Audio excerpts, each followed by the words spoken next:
देखो, हम बात करते हैं केमिस्ट्री में फर्स्ट चैप्टर की क्लास 12th का जो है क्लास 11th का जो है केमिस्ट्री।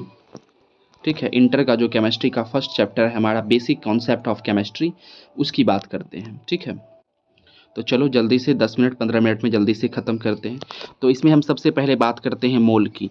मोल क्या है? एसआई यूनिट है। ठीक है, मोल क्या है? एसआई यूनिट है। मोल का प्रयोग जो है मापन के लिए किया जाता है। किसे मापने में? तो पदार्थ का यदि तुमको भार मापना हो यानी एटॉमिक वेट, यानी पदार्थ का तुमको वेट मापना हो, ठीक हो, पदार्थ का तुम्हें आयतन यानी वॉल्यूम मापना हो, या फिर जो है अणुओं या परमाणुओं की संख्या मापना हो, तो उसमें हम मोल का उपयोग करते हैं। ठीक है, अब देखो एक मोल जो बराबर होता है एवोगाड्रो नंबर के बराबर होता है। एक मोल बराबर एवोगाड्रो नंबर यानी Na के बराबर होता है, और Na का मान कितना होता है? 6.023 इंटू 10⁻23 होता है।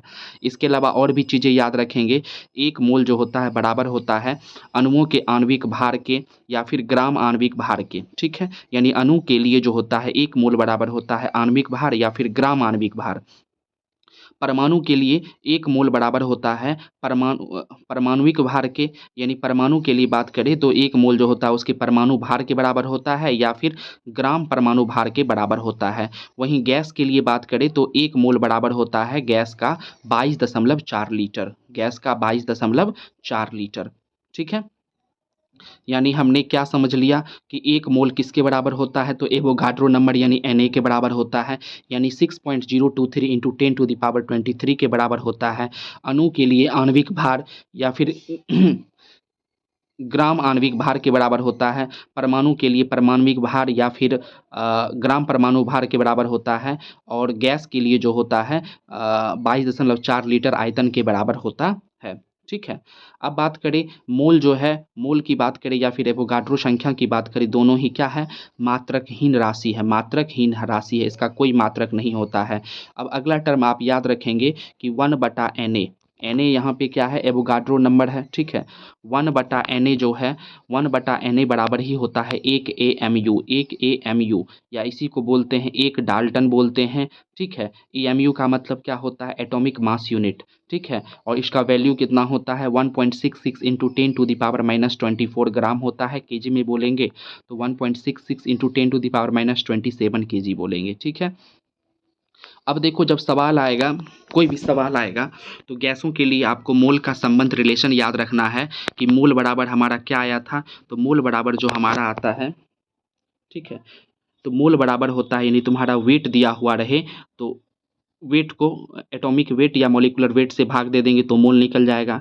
यदि तुम्हारा वॉल्यूम दिया हुआ रहे तो 22.4 लीटर एट एसटीपी पर भाग दे देंगे तो हमारा मोल निकल जाएगा। यदि तुम्हारा जो है मान के चलो परमाणु संख्या या फिर अणुओं की संख्या दिया हुआ हो तो एवोगाड्रो संख्या से भाग देंगे तो हमारा मोल निकल जाएगा। यानी आपको याद रखना है कि मोल बराबर होता है वेट इन ग्राम बटा एटॉमिक वेट या molecular weight, volume in litre बटा 22.4 लीटर। यदि ml में बोलेगा, वॉल्यूम यदि ml में लेंगे तो नीचे क्या हो जाएगा? 22,400 ml हो जाएगा। ठीक है, इसके अलावा अणुओं या परमाणुओं की संख्या यानी n/Na के बराबर होता है कौन? मोल। ठीक है, तो ये रिलेशन आपको याद रखना है। इसके अलावा परमाणुकता क्या होता है, एटोमिसिटी क्या होता है, पता ही है आपको कि एक अणु में उपस्थित जितने भी परमाणु होते हैं वो सभी परमाणु जो है उस अणु का क्या कहलाता है? परमाणुकता, एटोमिसिटी कहलाता है। ठीक है, चलो अब आते हैं सवाल पे। सवाल में तुमसे पूछा कि बताइए किसमें जो है सबसे अधिक परमाणुओं की संख्या होगी, किसमें सबसे अधिक परमाणुओं की संख्या होगी, और दिया हुआ क्या है? पहले देखो, दिया हुआ है वेट। ठीक है, वेट दिया हुआ है तो रिलेशन हम जानते हैं कि n बराबर यानी मोल बराबर क्या होता है? वेट इन ग्राम बटा मोलिकुलर वेट या एटॉमिक वेट बराबर वॉल्यूम इन लीटर बटा 22.4 लीटर, या फिर बराबर होता है किसके? अणुओं की संख्या या परमाणुओं की संख्या बटा एवोगाड्रो नंबर के। तो चूंकि हमको यहाँ पे पूछ रहा है परमाणु संख्या और ग्राम वाला दिया हुआ, वेट दिया हुआ है, परमाणु संख्या के बारे में पूछ रहा है। ठीक है, तो पहला और तीसरा को पकड़ेंगे, इस दोनों से राम श्याम घनश्याम बराबर है तो राम और घनश्याम से यहाँ काम चलेगा, तो इस दोनों को ले लिए। वेट कितना दिया हुआ है? दिया हुआ है, देखो प्रत्येक को हल करेंगे। पहला में वेट दिया हुआ है ऑक्सीजन का 1 ग्राम, और ऑक्सीजन का एटॉमिक वेट कितना होता है? 16, तो 1/16 बराबर, ठीक है, n/Na, तो n निकालना ही है। एन ए क्या हो, एन ए के टर्म में ही निकालते हैं। तो यहाँ से एन बराबर आ गया एन ए बटा 16। क्यों? क्योंकि हमें जो है एग्जैक्ट नहीं बताना है, बस बताना है कि किस में सबसे अधिक होगा, तो एन ए के टर्म में ही निकाल लेंगे। दूसरा का इसी प्रकार निकाले, दूसरा का O2 का निकालते हैं। तो O2 का होता है, O2 का वेट दिया हुआ है 1 ग्राम। इसका मोलिकुलर वेट कितना होगा? इसका मोलिकुलर वेट 2 ऑक्सीजन यानी 32, यानी 1/32 बराबर एन बटा एन ए। तो यहाँ से एन बराबर, यानी यहाँ से एन बराबर कितना आया? एन ए बटा 32 आया। तो ये एन बराबर एन ए बटा 32 ये क्या है? ये है अणुओं की संख्या। ये क्या है? अणुओं की संख्या है, ठीक है। लेकिन हमको परमाणु की संख्या निकालना है। तो एक अणु में यहाँ पे कितने परमाणु है? 2 परमाणु है, तो इसको 2 से गुना न करेंगे। तो 2 से जैसे ही गुना किए तो परमाणुओं की संख्या सेकेंड वाले में कितना निकल गया? तो एन ए बटा 16 निकल गया, ठीक है। तीसरा को निकालेंगे, तीसरा हो जाएगा 1/48 बराबर एन बटा एन ए। यहाँ से जब एन निकला अपना, तो ये एन क्या है? अणु की संख्या है, एन ए बटा 48। और इस एक अणु में कितने परमाणु हैं? 3 परमाणु है, क्योंकि परमाणु की संख्या हमें निकालना है। तो 3 से गुना करेंगे, गुना के तो एन ए बटा 16 आया, ठीक है। इसका मतलब है कि सभी में क्या है? परमाणुओं की संख्या समान है, यानी ऑप्शन नंबर 4 हमारा इसका आंसर हो जाएगा। अगला सवाल आपसे कह रहा है कि नाइट्रोजन के 0.5 ग्राम परमाणु में, नाइट्रोजन के कितने ग्राम परमाणु हैं? 0.5 ग्राम परमाणु में परमाणुओं की संख्या किसके परमाणु के संख्या के समान होगी? तो 0.5 ग्राम परमाणु दिया हुआ है, और हम जानते हैं कि ग्राम परमाणु किसके बराबर होता है? मोल के बराबर। ग्राम परमाणु बोले या फिर ग्राम अणु बोले, मतलब क्या होता है? मोल ही होता है। यानी इसका मतलब है कि नाइट्रोजन का हमें 0.5 मोल दिया हुआ है, ठीक है। तो तुमसे बोला है कि बताइए नाइट्रोजन का 0.5 मोल बाकी किसके जो है 0.5 मोल के बराबर हो, यानी किस में देखेंगे कि 0.5 मोल आ रहा है, ठीक है। तो हम पहले बारी बारी से सबका निकालते हैं। पहले वाले का निकाल रहे हैं, मोल निकालना है। तो वेट में मोलिकुलर वेट से भाग दिया, यहाँ पे आ गया 1 मोल। सेकेंड वाले का भी निकाला, वेट में मोलिकुलर वेट से भाग दिया 1 मोल। थर्ड वाले का निकाला, इसका 0.5 आ गया। फोर्थ वाले का निकाला 1 मोल आया, यानी ऑप्शन नंबर 3 अपना आंसर हो जाएगा। अगला सवाल आपसे कह रहा है कि अगला सवाल ये है, ठीक है, कि एक त्रिपरमाणुवीय गैस, ठीक है, यानी 3 परमाणु वाला कोई गैस है, जैसे ओजोन, नाइट्रोजन N3 होता है, नहीं नाइट्रोजन N2 होता है, सॉरी, जैसे ओजोन त्रिपरमाणुवीय गैस है, ठीक है। इसके 0.1 मोल में परमाणुओं की संख्या क्या होगी? माने परमाणुओं की संख्या बताना है इसके 1 मोल में, ठीक है। तो त्रिपरमाणुवी अणु है, तो इसके अणु में परमाणुओं की संख्या कितनी होगी? 3 होगी। तो सबसे पहले इसमें मोल निकालो, सॉरी, परमाणुओं की संख्या निकालना है। तो हम जानते हैं परमाणु की संख्या के टर्म में मोल बराबर क्या होता है? मोल बराबर होता है परमाणु या अणु की संख्या बटा एवोगाड्रो नंबर, ठीक है, एवोगाड्रो नंबर, ठीक है। तो एन का मान कितना दिया हुआ है? 0.1। तो यहाँ से हमारा एन, यहाँ पे जो एन है ये क्या है? अणु की संख्या है। ये हमारा एन जो है क्या है? अणु की संख्या निकला। एन बराबर निकला 0.1 एन एवोगाड्रो नंबर, 0.1 गुना एवोगाड्रो नंबर। ये अणु की संख्या है, और एक अणु में 3 परमाणु है और परमाणु की संख्या पूछा है। तो परमाणुओं की संख्या बराबर क्या हो जाएगा? 0.1 गुना एन ए, गुना कितना हो जाएगा? 3, यानी 0.3 एन ए, ठीक है। अब एन ए का मान रखेंगे 6.023 इंटू 10⁻23। तो यहाँ से हमारा कितना आ गया? 1.8 गुना 10⁻23, यानी ऑप्शन नंबर क्या हो जाएगा? 3 हो जाएगा। अगला क्वेश्चन कह रहा है निम्न में से किसमें अणुओं की संख्या अधिकतम होगी? किसमें अणु की संख्या सबसे अधिक होगी ये बताना है। अणु की संख्या सबसे अधिक, परमाणु की नहीं पूछ रहा है, अणु की। तो अणु में ही काम खत्म हो जाएगा। अब परमाणु पूछता तो देखते एक अणु में कितना परमाणु है, फिर उतना से गुना करना पड़ता, लेकिन यहाँ पे वैसी बात नहीं है, ठीक है। तो रिलेशन कौन सा लेंगे? तो रिलेशन लेंगे वेट और संख्या का रिलेशन लेंगे, यानी वेट इन ग्राम बटा मोलिकुलर वेट, ठीक है, बराबर परमाणु संख्या मैंने एन बटा एन ए, ये लेंगे, ठीक है। तो पहला का निकाला एन ए के टर्म में ही निकाल रहे हैं, एन बराबर आ गया एन ए। दूसरा का निकाला एन बराबर एन ए आ गया। तीसरा का निकाला एन बराबर एन ए। चौथा का निकाला एन बराबर 4 एन ए। तो बताओ अणुओं की संख्या सबसे अधिक किसमें होगी? चौथा वाला में होगा, यानी ऑप्शन नंबर 4 इसका आंसर हो जाएगा। ठीक है, अगला क्वेश्चन कह रहा है कि 1 मोल कार्बन परमाणु का भार 12 ग्राम है, इसमें परमाणुओं की संख्या बराबर होगी किसके? ठीक है, यानी मोल 1 मोल कार्बन परमाणु का भार दिया हुआ है 12 ग्राम। ठीक है, बोला परमाणु की संख्या कितनी होगी ये बताना है, परमाणु की संख्या। ठीक है, ग्राम और परमाणु की संख्या का रिलेशन वाला लेंगे, इक्वेशन लेंगे, यानी वेट इन ग्राम बटा एटॉमिक वेट, क्योंकि कार्बन है। ठीक है, एटॉमिक वेट लेना पड़ेगा बराबर परमाणु की संख्या बटा Na। ठीक है, तो वेट इन ग्राम कितना दिया है? 12/12 बराबर परमाणु की संख्या बटा Na। ठीक है, तो परमाणु की संख्या बराबर क्या आ जाएगा? Na, यानी Na के बराबर होगा, यानी 6.022 इंटू 10⁻23, यानी ऑप्शन नंबर 4 हमारा इसका आंसर हो जाएगा। तो उम्मीद है ये समझ में आ गया है। अब अगला जो तुम्हारा है कॉन्सेप्ट, प्रतिशत संघटन, मूलानुपाती सूत्र और अनुसूत्र वाला जो संबंधित फॉर्म थी क्वेश्चन होता है उसकी बात करते हैं। तो सबसे पहले इसके कॉन्सेप्ट को समझ लेते हैं कि तुमसे पूछा जाएगा कि कोई मान के चलो कोई यौगिक है, उसमें तुमको किसी परमाणु का, कोई अणु है उसमें उपस्थित परमाणु का तुमको परसेंटेज पूछा जाएगा कि बताइए इसका प्रतिशत संघटन कितना है। तो कैसे निकालते हैं? तो किसी भी यौगिक में उपस्थित तत्व का यदि प्रतिशत संघटन पूछा जाए तो क्या करेंगे? उस तत्व का भार, उस तत्व का भार, जिस तत्व का पूछा जा रहा है उस तत्व के भार में टोटल अणु के भार से भाग लगाएंगे और 100 से गुना कर देंगे तो हमारा प्रतिशत संगठन निकल जाएगा। ठीक है, प्रतिशत संगठन यानी परसेंटेज कॉम्बिनेशन निकल जाएगा उस तत्व का उस अणु में।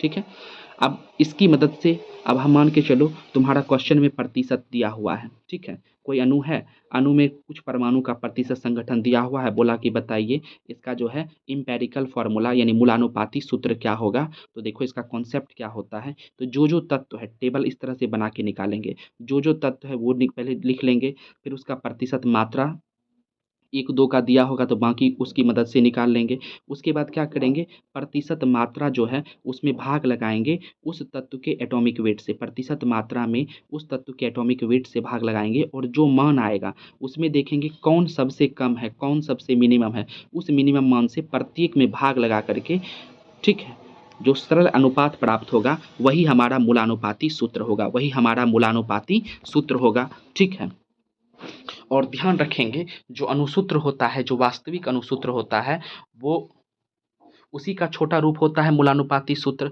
यानी अनुसूत्र बराबर होगा n गुना मूलानुपाती सूत्र, n गुना मूलानुपाती सूत्र। जैसे कि तुम एग्जाम्पल के तौर पर समझो, जैसे ग्लूकोज की बात कर रहे हैं, C6H12O6 इसका ओरिजिनल अनुसूत्र हो गया।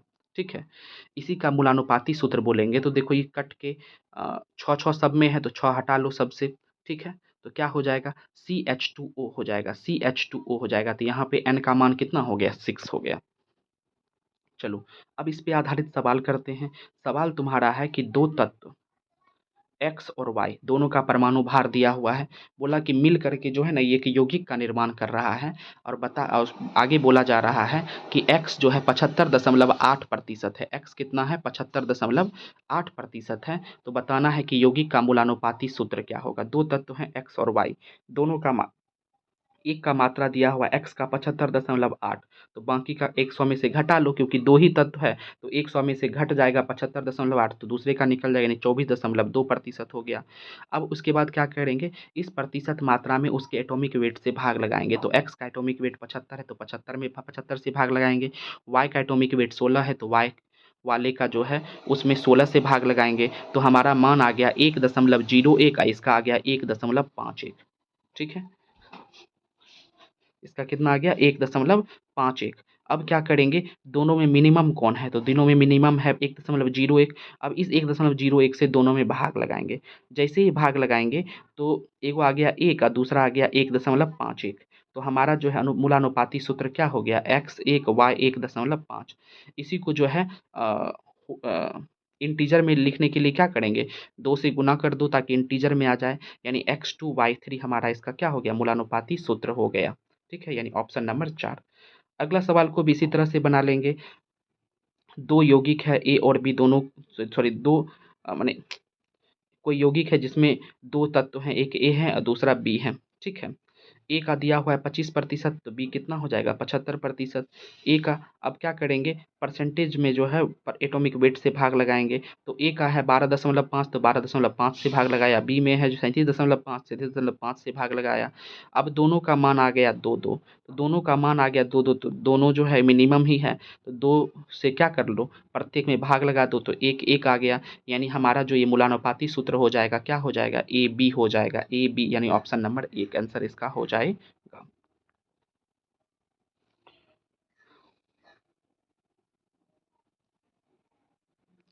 चलो अब हम बात करते हैं, अगला टॉपिक है हमारा अनुभार और वाष्प घनत्व में संबंध, relation between molecular weight and vapour density. ठीक है, तो आपको याद रखना है कि मॉलिक्यूलर वेट बराबर होता है 2 गुना वेपर डेंसिटी, मॉलिक्यूलर वेट बराबर होता है 2 गुना वेपर डेंसिटी। ठीक है, इसको याद रखेंगे। और एक टर्म और याद रख सकता है तो रख लो, परमाणु भार गुना विशिष्ट ऊष्मा बराबर होता है 6.4। परमाणु भार गुना विशिष्ट ऊष्मा किस में होनी चाहिए, कैलोरी में, बराबर होता है 6.4। ऐसे इसका जरूरत पड़ेगा नहीं, लेकिन केवल आपको केवल ज़्यादा याद रखने की जरूरत वो है मॉलिक्यूलर वेट बराबर 2 गुना वेपर डेंसिटी। ठीक है, चलो अब हम बात करते हैं क्वेश्चन पे। बोला एक गैस का सूत्र दिया हुआ है COX पाया जाता है, इसका वाष्प घनत्व 70 है, तो बताइए x का मान क्या होगा। ठीक है, वाष्प घनत्व घनत्व यानी वेपर डेंसिटी दिया हुआ है 70, तो वेपर डेंसिटी दिया हुआ है 70।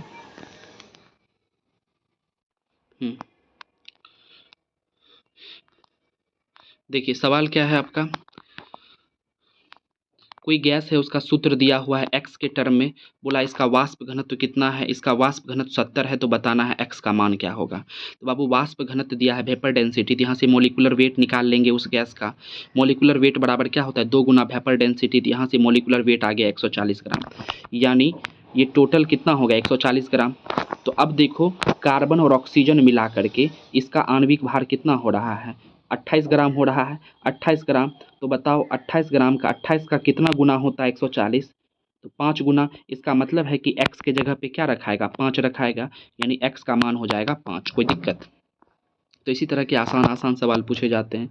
अगला सवाल है कि एक गैस का वाष्प घनत्व दे दिया है। ठीक है, बोला एसटीपी पर इस गैस के 2.4 ग्राम द्वारा ग्रहण किया गया आयतन कितना होगा, बताना है। ठीक है, तो पहले आपका वेपर डेंसिटी दिया, तो फटाक से आप जो है मोलिकुलर वेट निकालिए। मोलिकुलर वेट बराबर 2 गुना वेपर डेंसिटी, यहाँ से मोलिकुलर वेट आ गया 22.4 ग्राम, 22.4 ग्राम आ गया। ठीक है, और क्वेश्चन में जो है गैस का जो है वेट दिया हुआ कितना है, 2.4 ग्राम दिया हुआ है। तुमसे क्या पूछा है, वॉल्यूम, यानी हमको वेट और वॉल्यूम वाला रिलेशन पकड़ना है।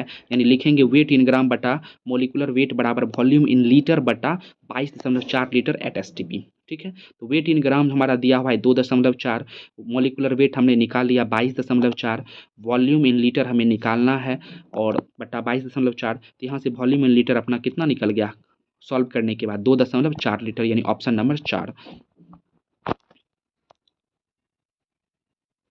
अगला सवाल है आपका कि दिया गया है कि एनटीपी पर 1 मोल N2 22.4 लीटर जगह घेरती है, तो N2 का घनत्व बताइए।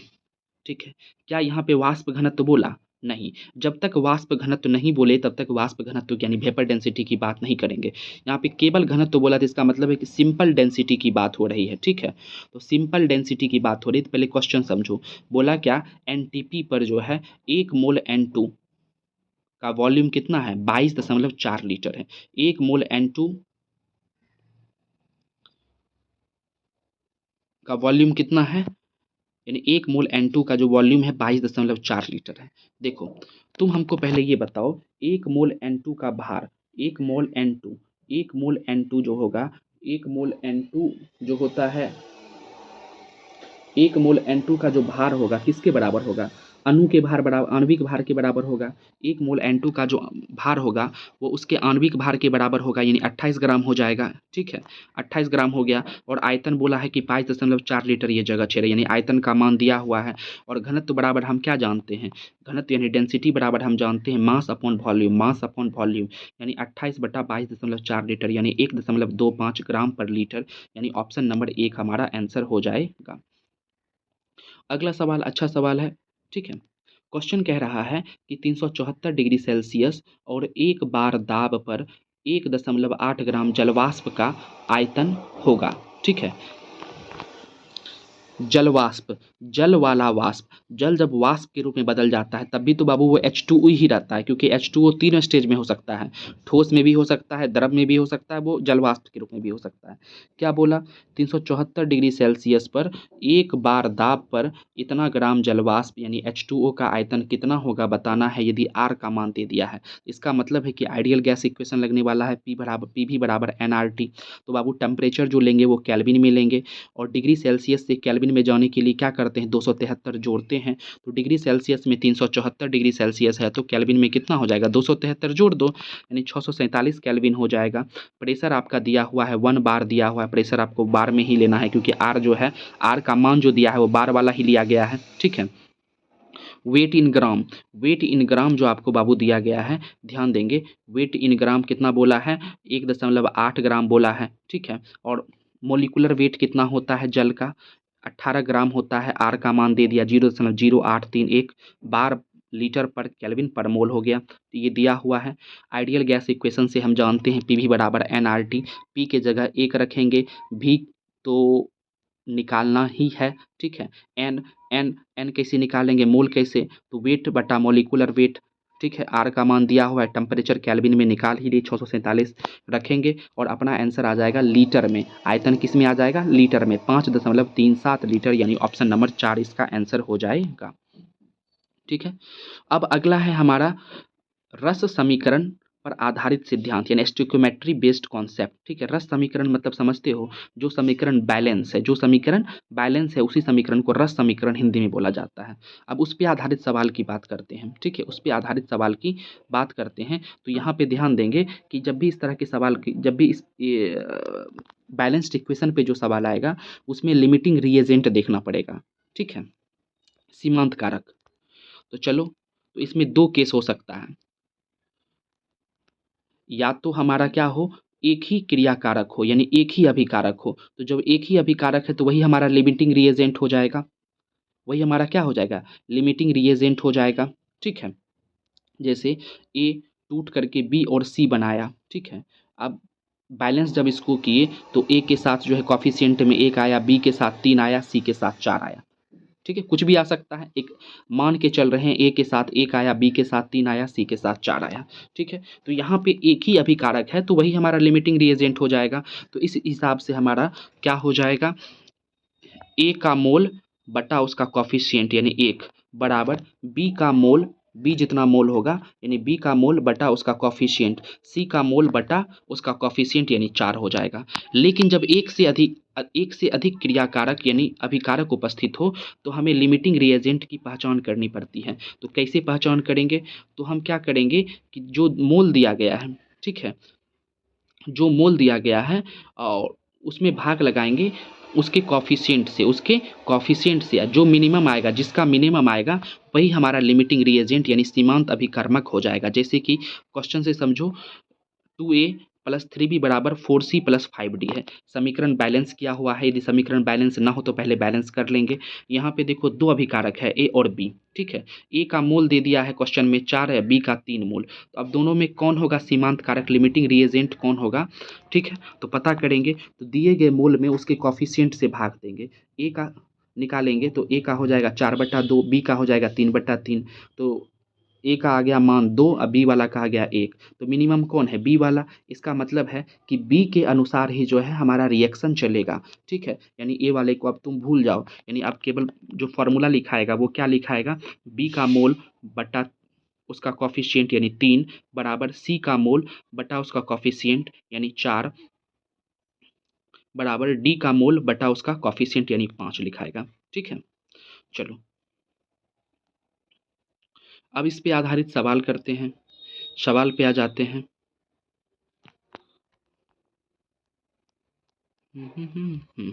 चलो, ये सवाल रहा, क्वेश्चन है, आपका क्वेश्चन है कि हैबर प्रक्रम के द्वारा हम जानते हैं अमोनिया बन रहा है, अमोनिया बनता है। क्वेश्चन में बोला कि हैबर प्रक्रम द्वारा अमोनिया के 20 मोल बनाने के लिए आवश्यक हाइड्रोजन अणुओं के मोलों की संख्या क्या होगी, ये बताना है। ठीक है, हेबर परक्रम द्वारा अमोनिया बन रहा है, तो रिएक्शन लिखेंगे N2 plus H2 is equal to NH3 होता है। ठीक है, सबसे पहले इसको बैलेंस करेंगे तो H2 की जगह 3 लगाया, NH3 की जगह 2 लगाया, बैलेंस हो गया, यानी रस गुणांक अपना लिखा गया, कॉफिशिएंट लिखा गया 1 3 2 आ गया। ठीक है, अब क्या करेंगे कि देखेंगे कि कौन लिमिटिंग रिएजेंट होगा। तो यहाँ पे मोल दिया हुआ है क्या, प्रत्येक का नहीं दिया हुआ है। तो तुमसे क्वेश्चन देखो क्या बोला कि आवश्यक हाइड्रोजन अणुओं के मोलों की संख्या बताना है। ठीक है, अमोनिया के निर्माण में जो है हाइड्रोजन के कितने मोल की जरूरत होगी ये बताना है। यानी हाइड्रोजन की बात हो रही है तो नाइट्रोजन वाले को भूल जाओ, तो हाइड्रोजन ही इसका मतलब है लिमिटिंग रिएजेंट हो गया। जब कुछ नहीं बोले, जो बोल रहा है क्वेश्चन उसी के अनुसार चलो। ठीक है, तो हाइड्रोजन के अनुसार क्या हो जाएगा, हाइड्रोजन का मोल बटा उसका कॉफिशिएंट बराबर अमोनिया का मोल बटा उसका कॉफिशिएंट, यानी हाइड्रोजन का मोल बटा 3 बराबर अमोनिया का मोल बटा 2। ठीक है, और क्वेश्चन में दे दिया है अमोनिया के 20 मोल, यानी अमोनिया के मोल के जगह 20 रखेंगे। ठीक है, तो यहाँ से हाइड्रोजन का मोल कितना निकल गया 30 मोल, यानी अमोनिया के 20 मोल बनाने के लिए हाइड्रोजन का कितना मोल चाहिए 30 मोल चाहिए। ठीक है, यानी ऑप्शन नंबर 3। अगला सवाल देखिए, बोला ऑक्सीजन का 1.5 मोल, ऑक्सीजन का 1.5 मोल मैग्नीशियम से संयुक्त करके एक ऑक्साइड बनाता है, कौन सा, मैग्नीशियम ऑक्साइड। ठीक है, तो बताना है कि संयुक्त मैग्नीशियम का द्रव्यमान क्या होगा। ठीक है, क्वेश्चन तुमसे क्या बोला, ऑक्सीजन का 1.5 मोल, ऑक्सीजन का कितना मोल, तो ऑक्सीजन का 1.5 मोल जो है मैग्नीशियम से संयुक्त करता है, मैग्नीशियम से संयुक्त होता है तो क्या बनाता है MgO। तो जो मैग्नीशियम संयुक्त हुआ उस मैग्नीशियम का बताना है कि द्रव्यमान क्या होगा, द्रव्यमान क्या होगा। तो सबसे पहले O2 Mg के साथ मिला, MgO बनाया, सबसे पहले इसको बैलेंस किया तो रस गुणांक कितना आ गया, कॉफिशिएंट कितना आ गया, O2 का हाफ आ गया, Mg का 1 आ गया, MgO का 1 आ गया। अब देखो कि यहाँ पे किसके बारे में बोला गया, O2 के बारे में बोला गया और Mg के बारे में पूछा गया है, तो इसी दोनों का केवल लेंगे, केवल किसका लेंगे, इसी दोनों का लेंगे। ठीक है, यानी O2 का मोल बटा उसका कॉफिशिएंट बराबर Mg का मोल बटा उसका कॉफिशिएंट। ठीक है, तो O2 का मोल क्वेश्चन में दिया हुआ है 1.5 है। ठीक है, तो यहाँ से Mg का मोल कितना आ गया 3 मोल, Mg का मोल कितना आ गया 3 मोल। तो Mg का मोल नहीं पूछा है बाबू, अब पूछा है उसका परमाणु, उसका उसका क्या पूछा है कि द्रव्यमान कितना लिया गया है। तो जब मोल निकल गया तो द्रव्यमान निकाल सकते हैं। तो मोल बराबर क्या होता है, यदि वेट निकालना हो तो मोल बराबर होता है वेट इन ग्राम बटा मॉलिक्यूलर वेट या एटॉमिक वेट। तो मोल दिया है, मोल के जगह 3 रखेंगे, वेट हमको ग्राम में निकालना है, और इसका जो है मैग्नीशियम का एटॉमिक वेट कितना होता है 24। यहाँ से अपना आंसर आ गया 72 ग्राम, यानी ऑप्शन नंबर 1। अगला क्वेश्चन आपसे कह रहा है कि लाइम स्टोन को कितनी मात्रा में गर्म करें कि हमको कैल्शियम ऑक्साइड का 56 केजी प्राप्त हो, कैल्शियम ऑक्साइड का 56 केजी प्राप्त होती, यूनिट का भी ध्यान रखेंगे। तो सबसे पहले क्या, लाइम स्टोन यानी कैल्शियम कार्बोनेट को गर्म करते हैं तो CaO भी बनता है प्लस CO2 बनता है। सबसे पहले इसको बैलेंस किया, बैलेंस पहले से है, यानी रस गुणांक क्या हो गया, कैल्शियम कार्बोनेट का 1, यानी कॉफिशिएंट कैल्शियम कार्बोनेट का 1 हो गया, कैल्शियम ऑक्साइड का 1 हो गया, कार्बन डाइऑक्साइड का 1 हो गया।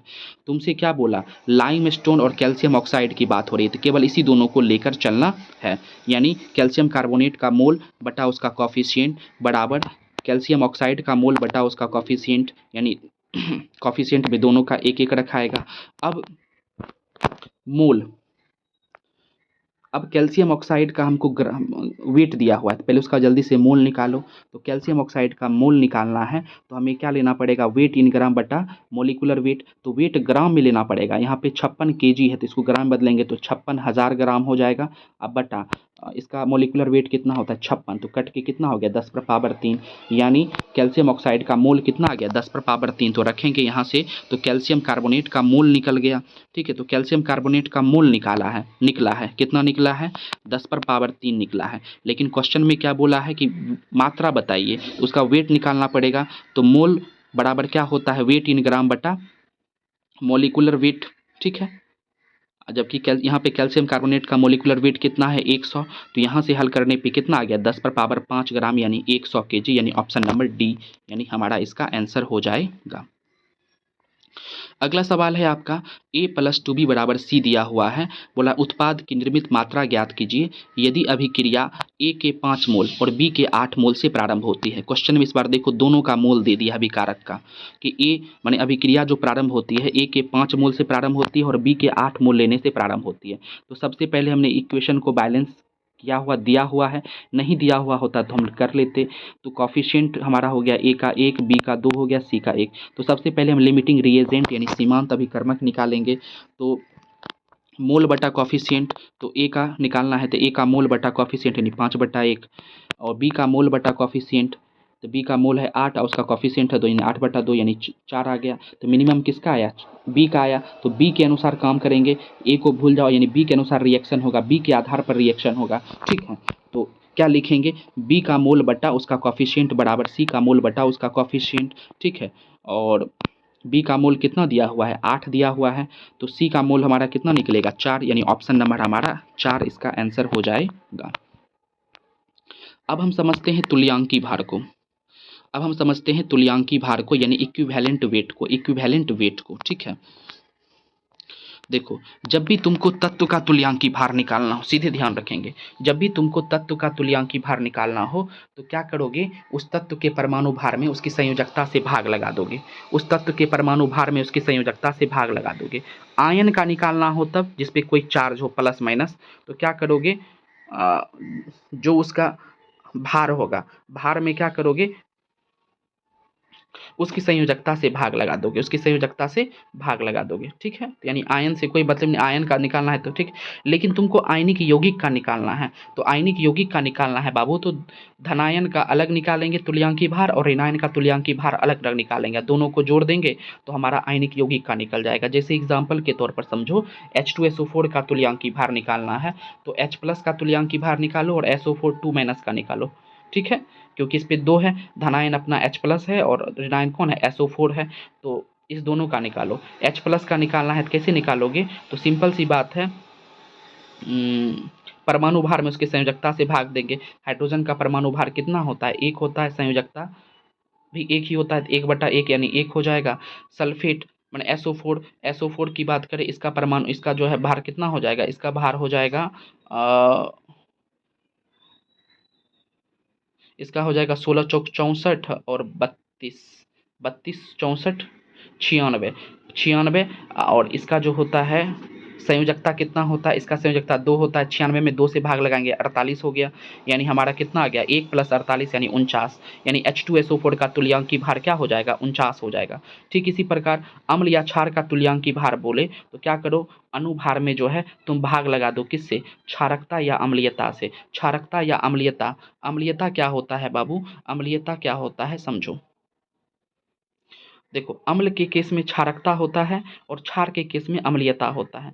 देखो अम्ल जितना H प्लस त्याग करेगा, ठीक है, अम्ल जितना H प्लस, जितना संख्या में H प्लस त्याग करेगा वो उसका बेसिसिटी यानी क्षारकता कहलाएगा। और क्षार जितना OH माइनस त्यागेगा, क्षार OH माइनस जितना त्यागेगा, ठीक है, उसकी जो संख्या होगी उस क्षार की अम्लीयता यानी एसिडिटी कहलाएगा। तो H2SO4 के केस में H2SO4 अम्ल है तो इसका देखो 49 आना चाहिए।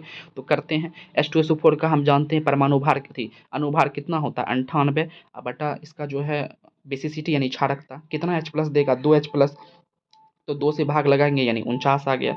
यानी तुम जैसे बनाओ आयनिक यौगिक की तरह से बनाओ या फिर तुम अम्ल क्षार वाला कॉन्सेप्ट लगा के बनाओ, आंसर सेम ही आना है। ठीक है, अब तुमको कोई लवण का निकालना है, लवण का तुल्यांकी भार निकालना है तो अनुभार में किससे भाग लगाएंगे? ठीक है, या तो तुम धनायन या ऋणायन में से किसी का आवेश ले लो। ठीक है, धनायन या ऋणायन में से किसी का आवेश ले लो, जैसे Na2SO4,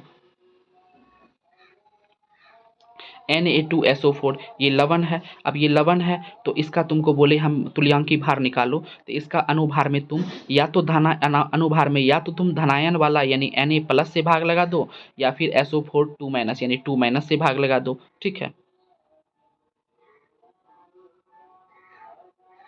और वही कुल आवेश लेना है। कौन सा आवेश लेना है? कुल आवेश। तुम धनायन लोगे तब भी +2 आवेश होगा, ऋणायन लोगे तब भी -2 यानी 2 ही होगा। ठीक है, तो Na2SO4 का अनुभार कितना होता है? 142।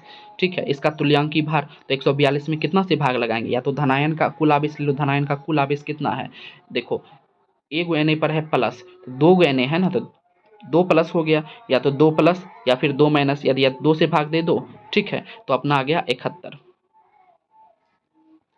इसी प्रकार तुमको जो है कोई ऑक्सीकारक या अपचायक, कोई ऑक्सीकारक का या कोई अबकारक का तुमको तुल्यांकी भार निकालने बोला जाए, तो उसका अनुभार में क्या किससे भाग लगाओगे, कितना इलेक्ट्रॉन वो ग्रहण करता है फिर, या कितना इलेक्ट्रॉन त्यागता है, उससे भाग लगाओगे, ठीक है।